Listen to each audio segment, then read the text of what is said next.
అందరూ ఏం చేస్తున్నారు? నేనైతే గోంగూర పచ్చడి చేస్తున్నాను. ఉల్లిపాయలు, పచ్చిమిర్చి, టమాటా అన్నీ కట్ చేసుకున్నాను. అన్నీ దీంట్లో వేసుకొని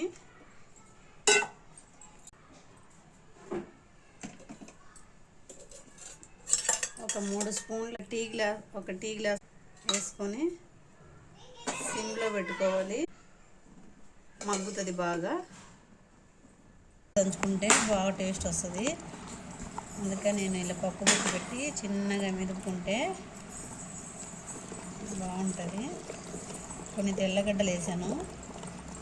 తెల్లగడ్డలు వేసి ఎనుపుతున్నాను.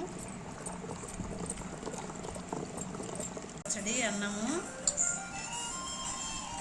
కాలిపోతుంది. గోంగూర పచ్చడి అన్నము వేడి వేడిగా ఉంది. చాలా బాగుంది. అయ్యో.